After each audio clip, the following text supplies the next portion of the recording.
Vamos tratar de um assunto que considero da maior importância e que se prende precisamente com a cultura e o turismo. Porquê cultura? Porquê turismo? Este Ministério, a ser criado, teria que ter estas duas valências. Hoje em dia nós temos apenas o Ministério da Cultura, com o Ministro e um Secretário de Estado, e durante estes 15 anos que medeiam até os dias de hoje, nós tivemos nestes anos, nós tivemos pelo menos 11 ministros ou 11 representantes de uma coisa que se chamaria ou Secretaria de Estado ou Ministério da Cultura. O resultado foi um caos. E o caos porquê? Porque cada ministro, cada responsável escolhia uma estratégia ou um programa e depois, naturalmente, esse programa não tinha continuidade a seguir. Esta disrupção trouxe realmente problemas graves, não apenas para o âmbito da nossa preservação, do nosso património cultural e da nossa identidade, mas também trouxe um impacto na própria visão que ficou de Portugal inteiro. São cerca de 1.200.000 edifícios que estão em ruínas em Portugal. Falamos hoje em património, mas esquecemos este tipo de património. São cerca de 40 mil milhões de euros que deveriam estar alencados para a recuperação deste património. Não podemos criar em Portugal ilhas de cultura. Não podemos criar em Portugal exceções. Portugal é inteiramente do norte ao sul do país. Não pode estar dividido entre Portugal do norte, Portugal do meio, Lisboa, Porto e Algarve, com investimentos desiguais relativamente ao interior. Não podemos ter um tratamento dispar entre uns e outros, não podemos ter um turismo também.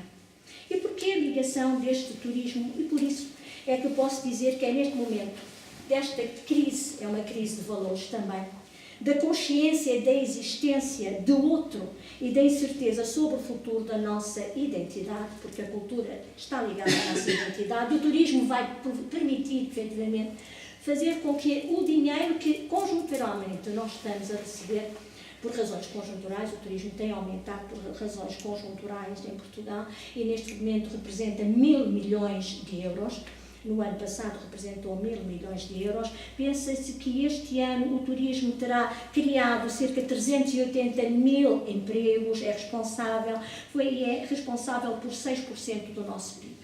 É uma grande responsabilidade, é uma grande vantagem, mas é uma vantagem que se perde.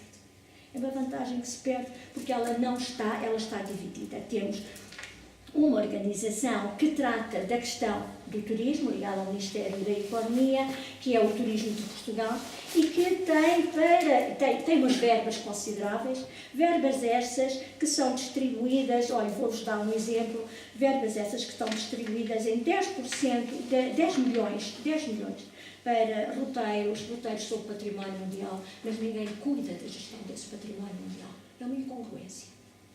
Portanto, há necessidade de criar esta conjugação, uma estratégia, é isto que eu quero dizer.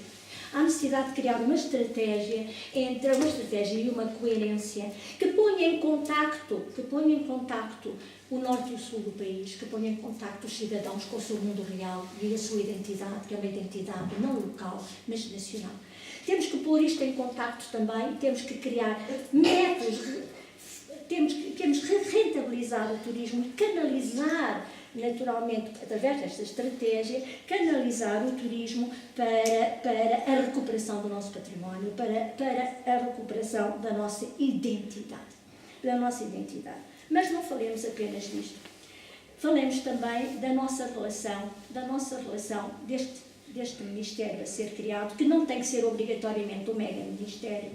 Este Ministério tem que ser criado e tem que ter várias janelas, digamos. Tem que ter uma visão para dentro de si, construir-se, construir também uma relação coerente, profícua, vantajosa com a Europa e construir outra visão com o mundo. E constrói-se esta visão coerente para nós, dentro de nós, fazendo uma coisa que até o momento isto não foi equacionado. Uma relação com as nossas comunidades. Durante décadas, após o 25 de Abril, sobretudo, as nossas populações do interior, e o interior já, meus senhores, não estamos a falar de 100 km para dentro de Portugal, estamos a falar de 40 e 50 km para dentro. Um raio de 50 km passa a ser interior. Estamos a falar desta relação, esta relação foi uma relação muito laça. E a população, e as câmaras municipais, o poder local, decidiu, de uma forma inteligente, utilizar os fracos recursos que tinha e fazer eles próprios, fazerem os próprios lobbies. A relação entre poder central e poder local não existia. Entre o interior e o poder de decisão não existia. Agora querem fazer a descentralização. Mas fazer a descentralização depois de terem criado tantas cristalizações de poder locais. Que descentralização é esta? Esta é uma relação que nós temos que reestruturar em Portugal, que criar interiormente. Temos que partir para aqui. Uma relação também muito assente naquilo que é importantíssimo e que ninguém ligou, aos cidadãos. Dentro de Portugal existem cidadãos chamados portugueses, são os cidadãos portugueses. Estes cidadãos têm uma voz ativa. Cidadania ativa que está, equacionada em organizações não governamentais. Da área da cultura são cerca de 170 que representam mais de 100 mil pessoas ativas. Estas pessoas têm sido esquecidas, as organizações têm sido postas de lado, tem-se dado prioridade às câmaras municipais, uma relação, que se cria de clientelismo entre as câmaras municipais, as organizações regionais, Direção Regional de Cultura e direções de outras entidades, e o Poder Central. Não é profícuo, não tem mostrado nenhuma vantagem. Por isso, há que fazer uma política virada também para este chamado terceiro poder, que o Governo Central não pode olhar como um contrapoder. Eles não são perigo, eles são aliados.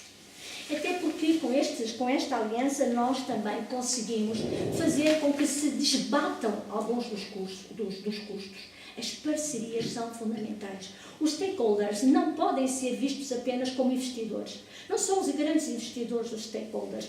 Este programa que neste momento está a ser desenvolvido pelo Ministério da Cultura, que é o Reviva, é um programa que procura stakeholders internacionais. Não é este o caminho, naturalmente, não será este o caminho. Este caminho é connosco, para nós.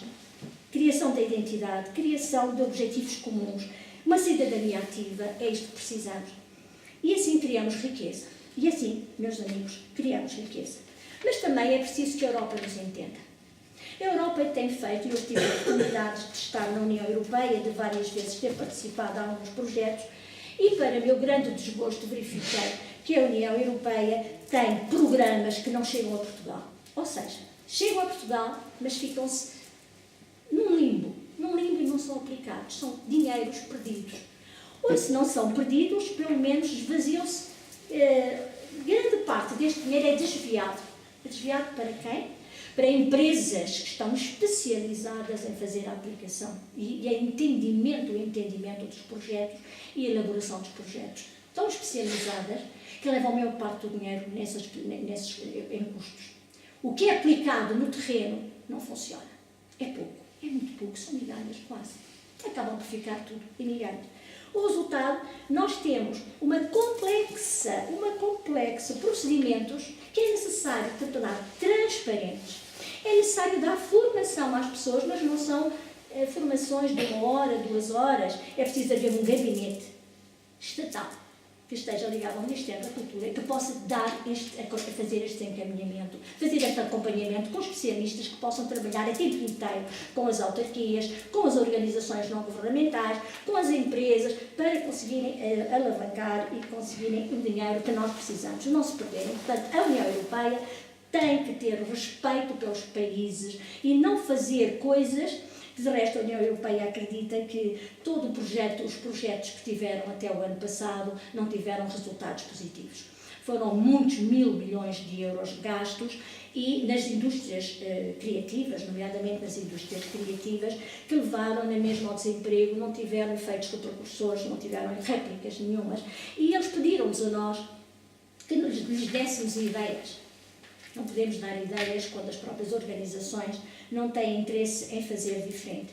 E é preciso que o governo português tenha uma posição mais ativa, mais interventiva e que possa ele também, junto à União Europeia, simplificar os procedimentos para que não tenhamos que utilizar, como eu referi, ou devolvemos o dinheiro, ou temos que simplificar,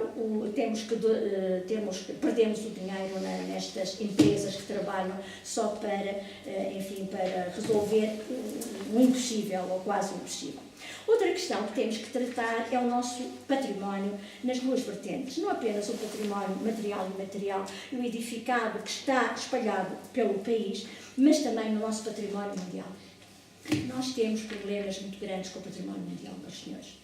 O património mundial, nós temos na lista 22, na lista indicativa, 22 bens, temos 15 bens que já estão classificados. Desses 15 bens que estão classificados, eles são servidores de dinheiros públicos, grandes servidores de dinheiros públicos. E quando não são servidores de dinheiros públicos, são de dinheiros europeus, vai dar no mesmo.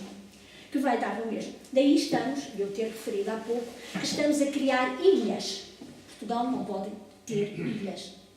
E estamos a criar ilhas em que um é mais privilegiado, que neste caso é o património mundial, é privilegiado em detrimento de todo o resto do património, que está classificado, e que a Direção-Geral do Património tem como obrigação fazer a reabilitação, o restauro ou o acompanhamento do mesmo. Isso não acontece. Portanto, há que fazer esta ligação com o património mundial, porque, meus senhores, vou-vos dar só um exemplo. O património mundial, Marvão candidatou-se a património mundial em 2000 e pouco. Património, ele gastaram 5 milhões de euros. E a candidatura foi retirada. Eu posso citar, além de Marvão, Pico, a Ilha do Pico, a primeira candidatura, onde se investiu imensos milhões, foi retirada. Teve que ser retirada, foi requalificada pela indicação da Unesco e passou, porque a Unesco é que trabalhou nesse sentido. Temos tantos casos em que os dinheiros públicos foram mal desbaratados ou mal aplicados, que são dinheiros para a recuperação do património, que são dinheiros para causas de cidadania e que isto não aconteceu. E não tem efeitos multiplicadores, não tiveram efeitos multiplicadores.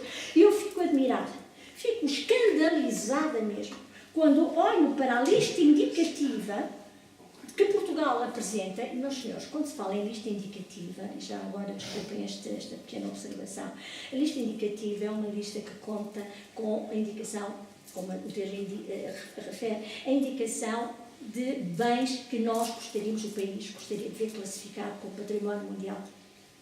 Estas listas indicativas, têm um processo, têm uma seleção, têm um processo de apresentação. Esse processo custa dinheiro.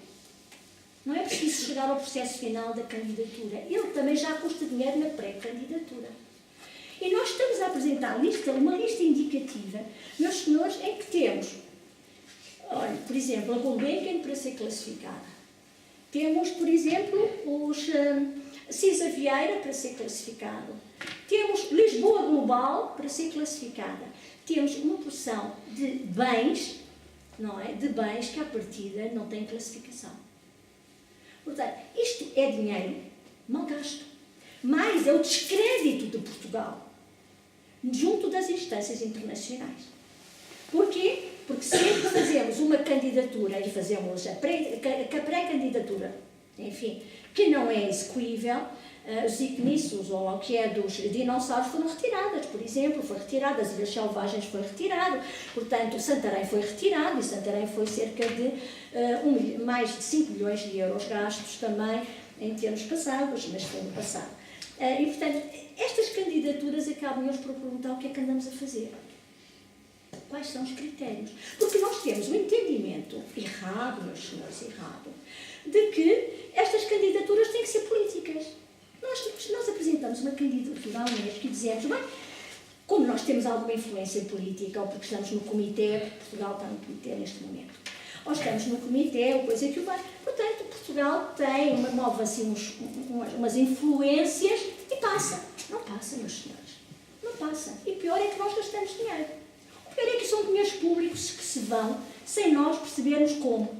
Portanto, há que fazer uma gestão coerente do património mundial, que é um servidor. É um servidor, quer na pré-candidatura, quer durante a gestão e durante a elaboração dos dossiês de candidatura e depois na própria gestão, portanto são 3 procedimentos, 3 estádios, é um servidor brutal de dinheiros públicos. Brutal de dinheiros públicos. E os resultados? Os resultados, meus senhores, é que nós, na gestão do património mundial em Portugal, que poderia ser uma mais-valia, nós não temos nem harmonização de procedimentos, nem sequer a participação da comunidade. Não temos stakeholders para ajudar à gestão do mesmo património e a esbater os custos. Não temos uma relação direta nem sequer com a revivificação do património, que deveria ter um fio condutor adequado ao espaço, adequado à história de cada monumento. As coisas fazem-se, às vezes parece sobre o joelho, com programas, arranjam-se uns programas, mas não se arranjam uma estratégia. Esta é uma das questões. A outra questão está ligada, portanto, à Europa, portanto, ao Portugal no mundo. E o Portugal no mundo não é Portugal da língua. Não é Portugal da língua que passamos ao CPLP somente. É a nossa relação com o nosso património no mundo, que pode estar classificado como património mundial, como pode não estar classificado, mas são referências nesses mesmos países. Nós temos estado a privilegiar uma coisa chamada língua, quando a língua é importante como veículo de comunicação, mas não de construção neste momento. Portanto, mais que meus senhores, só para vos dar um exemplo, a língua não nos serviu de nada. Moçambique saiu da CPLP e pertence à Commonwealth, e provavelmente Angola acontecerá a mesma coisa depois das eleições. Portanto, e o que é gravíssimo. E, portanto, meus senhores, o que nós temos de fazer é uma política de harmonização interna, uma estratégia, estabelecer uma estratégia para dentro do país, uma estratégia em que temos que trabalhar de uma forma, turismo e património, o turismo tem que servir o património tem que servir o turismo, de uma forma perfeitamente intrincada e uma relação que tem que ser estabelecida também com a comunidade, as comunidades, diferentes comunidades locais, e é uma relação de solidariedade com as comunidades. Muito obrigado.